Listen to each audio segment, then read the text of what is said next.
My fiancée came out as bisexual, and said her repressed desires were the reason she cheated on me, but once a cheater always a cheater, so now I'm leaving her to be by herself. Posted by you/I can't touch the ground. My fiancée, Betty, 27F, and I, 30M, got engaged in January after dating for a couple of years. Our plan was to get married next year once we had saved enough money for the wedding. Shortly after getting engaged, we moved in together at the end of January. In May, Betty was a bridesmaid for one of her friends, but I was unable to attend due to my job and the fact that it was a 5-day trip. Betty had a great time reconnecting with some of her old friends, but a couple of weeks after she got back, she became moody and withdrawn. I was relieved when she made an appointment with a therapist since she hadn't opened up to me about what was troubling her. After about 5 or 6 sessions, she sat me down one Saturday morning so we could talk. Betty had been raised in a very conservative household and had to suppress her desires until she moved out to go to college. Even then, certain ideas she denied and refused to embrace. At the wedding, she was introduced to the wife of one of her girlfriends from college, and it triggered a lot of repressed desires over the days they all hung out before the wedding. She told me she felt romantic and intimate attraction to women as well as men and realized she was bisexual. I told her I was happy she finally felt safe sharing this with me, and it didn't change how I felt about her. It was a very emotional moment. She asked me how I felt about her exploring her sexuality now that it was out in the open. I said I was open to exploring it with her and possibly having a 3-way with another woman to let her have that experience. She wanted a one-on-one experience with another woman and felt she couldn't do that with me present. I told her that sounded more like an affair and was something I wasn't comfortable with. I asked her if she wanted to cancel the wedding and maybe separate while she figured out what she wanted to do. She was adamant that was not what she wanted.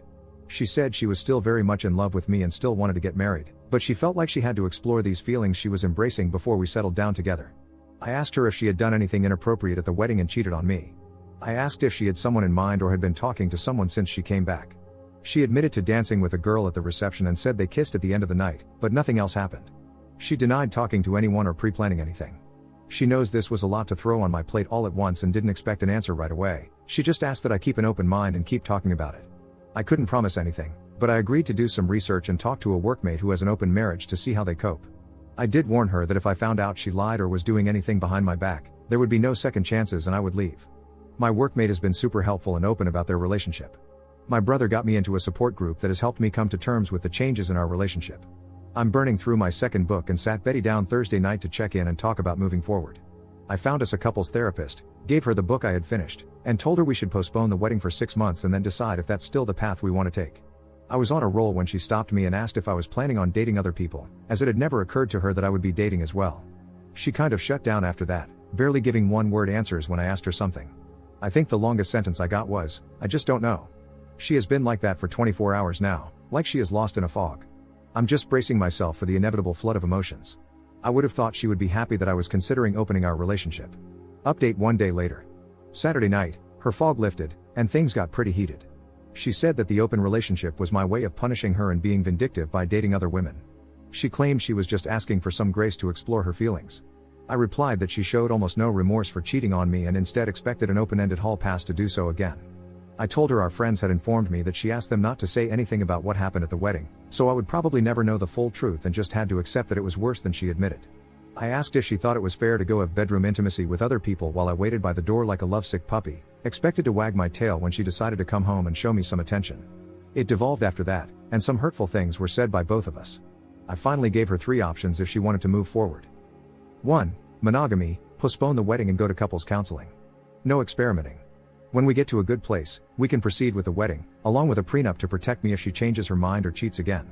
2. Open relationship, we can both date whoever we want, and she can figure out her sexuality on her own terms. In a year or so, we can see if marriage still seems like a good option if we're still together. 3. Full separation, she moves out, and we each live our lives as we see fit. If she decides she wants monogamy with me and I haven't moved on, we can try option number 1. But it would be a new beginning, not just picking up where we left off. She decided she needed some space to think things through and is going to stay with friends for a couple of days. Before she left, I told her that if she accidentally cheated while she was gone, not to come back except to pick up the rest of her things. This morning, I got a text from her saying, "I'm so sorry." She didn't answer when I asked her what she meant, and my call went to voicemail. I'm not going to reach out to her again and will wait for her to contact me when she's ready. Second update 1 week later. I previously posted here when my fiancée announced she was bisexual and had made out with a woman at her friend's wedding. On Wednesday, Betty went to her previously scheduled appointment with her therapist and told her what had happened between us. I'm not sure what all was said, but she called me on the way to her friend's house, apologizing for some of the things she had said and wanting to come home to talk things out. I told her to stay at her friend's house that night, think about what she wanted, and then she could come home on Thursday so we could sit down and work things out. On Thursday, we met at the house and talked over dinner. We both apologized for getting heated and saying some unfair things to each other. After talking to her therapist and having several conversations with her best friend over the last few days, she decided not to explore her bisexual urges. The idea of a truly open relationship, where I was free to sleep with other people, terrified her, and getting married was more important than chasing the rainbow. Her original idea had been to have a free pass to see if she was missing something in her life and how important it was to her. I asked if she was asking for a one-night stand, just dating a woman, or having a full relationship. She couldn't tell me exactly what she wanted. I said that didn't sound very monogamous to me or very fair. She agreed, and that's why she was giving up on exploring those feelings. Next, she brought up the notes I sent out canceling our save the date notices for the wedding. She said she was getting all kinds of calls about what happened and was caught off guard, not even knowing what people were talking about at first. She was upset that I did that without talking to her first.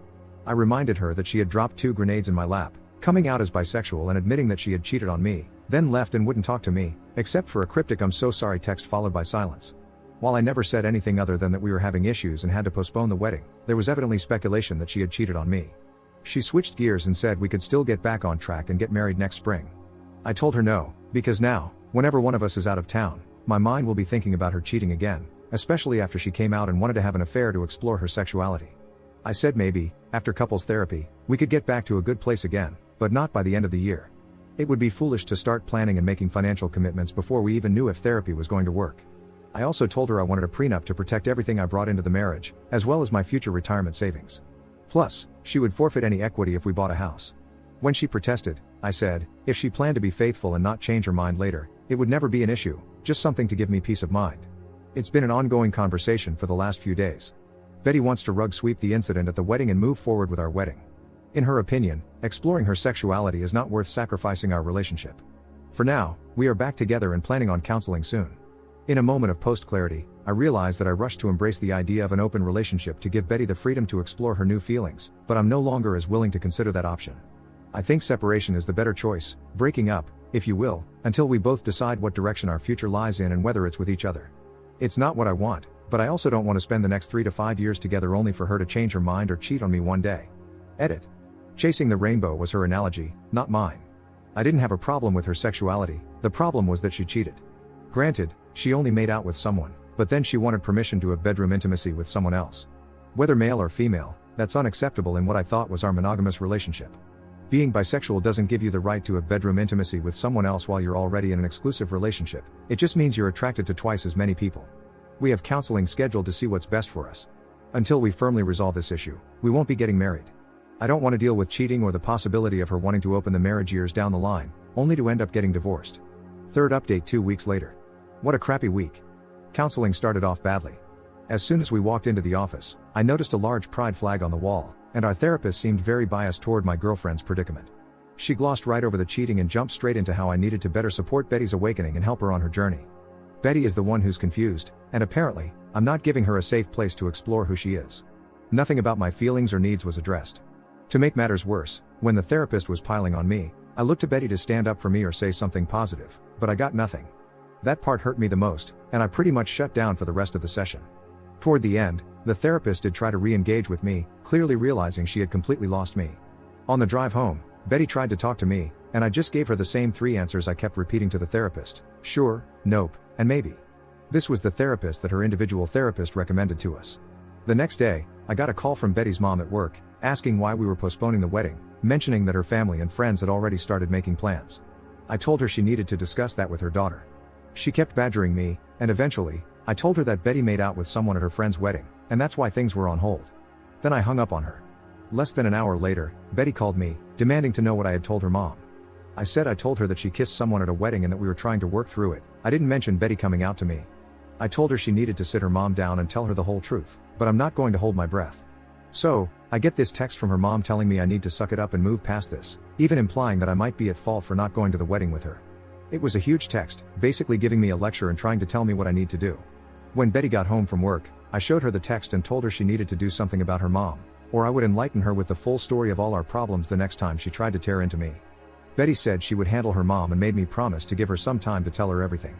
Also this week, Betty has gotten very protective of her phone. Yeah, major red flag. I went to charge my phone and unplugged hers to plug mine in, and she practically flew across the room to snatch her phone out of my hand. Later, I managed to sneak a look at her phone while she was asleep, only to find she had changed her access code, something she hadn't done since we'd been together. I went online and checked our phone bill and saw many lengthy calls to a Colorado area code, which I found out is where the girl she kissed is from. I'm just mentally exhausted at this point, the gaslighting, the lying, and feeling like I'm constantly treading water. Lately, when we've been intimate, there's a lack of passion in her that used to be there before all of this. I feel like I'm being love-bombed, but without the actual feeling behind it. It all just feels like hollow words and empty gestures. Tomorrow, we're going to a cookout at her parents' house. I'm going to try to keep my cool and not say anything, crossing my fingers. But when we get back, I'm telling Betty I'm done. I'll give her the choice of keeping the apartment or moving out. She'll be free to explore and find what truly makes her happy, it just won't be me. I came clean with my parents and a few friends about this whole mess. My tribe is ready to support me and help with the move when I need them. Dad vetoed Mom's offer to move back home and said what I really need is a new puppy, definitely too old to live with my retired parents. Weirdly, I feel peaceful now that I've made up my mind. To all of you who told me so, you were right. Time to move on with my life. Commenter. I'd be tempted to leave a review on the therapist somewhere. Something short like, my fiancée cheated on me at a wedding and continues to call the person she cheated with. This therapist told me I needed to support my fiancée's exploration of other people rather than addressing the betrayal. At the very least, I'd want to make sure the therapist knew this is why we wouldn't be coming back. Therapists can't improve without knowing when they've messed up, and I guarantee you this therapist messed up. Anyone in your personal life that you tell about the infidelity, I'd recommend clarifying that it wasn't just a one-time thing, and that she continued to call and have an emotional affair with the person. Sorry that your fiancé is literally having an emotional affair right now, and the therapist you were sent to was the wrong choice. I wish you luck. Ops response. I like your review, but I'm unsure where I would post it. Our therapist definitely had an agenda, but if we don't show up for the next session, she already knows the reason. After browbeating me for most of the session, she realized I had checked out and spent the last 10 to 15 minutes trying to get me to re-engage. She tried to shake my hand as I left, but I just silently got up and left her office. I haven't confronted Betty about the phone calls yet, but I plan to ask her about them tonight before I tell her we're done. My family and friends, who I told yesterday, know about everything, including the calls. For now, my stress levels are surprisingly low now that I know what I want to do. My sister will be at my house when we get back and plans to stay at least the night while I tell Betty my decision. Fourth update one day later. Betty and I returned early from a cookout at her parents' house. I had planned for my sister to be at our house when we got back as a witness but had to wait a couple of hours for her to show up. Once she arrived, I got us all in the living room and told Betty I couldn't do it anymore and was throwing in the towel. I said I had lost all trust in her, couldn't see a way forward, and that the best choice was for us to go our separate ways. Betty couldn't understand what I was saying and insisted she had been honest since her confession about what happened at the wedding. I asked if she had been in contact with the girl she kissed at the wedding, and she denied it. I asked to see her phone, and she refused, saying it would violate her privacy and the privacy of the people she had talked to. I said, fine, so who did you call with a 720 area code? Maybe I should call and see who answers. It doesn't really matter, though, because it proves my point. I gave her the choice of either moving out or staying, and I would move out. I also said I would give her back what she had contributed to our savings account for the wedding. She tried to get my sister to leave or get me alone to talk, but I told her I had been advised to have a witness present, just in case. She went from crying to being angry, and after about an hour and a half, we finally had a calm conversation about everything. We talked until almost midnight. This morning, Betty decided to move back to her parents' place temporarily, and the three of us packed up her things. While we waited for her dad and brother to come pick up her stuff, she tried to convince me to see a different counselor and give therapy another chance. But I told her it was just a waste of time, I could never trust her again, and that's no way to live. Not much of an ending. Op in the comments. Well, she's gone for good. All of her stuff is out of the apartment, and she got her share of the money we were saving for the wedding. I've blocked her on everything and have no plans to contact her again. I don't need closure, apologies, or explanations. She's made several attempts to reach out to me through friends and at work. The people at work know not to bother me and don't even take her messages anymore. When friends ask, I politely explain why I won't take her back, and they usually understand and drop it. I've had to block a couple of people who kept pressuring me to talk to her.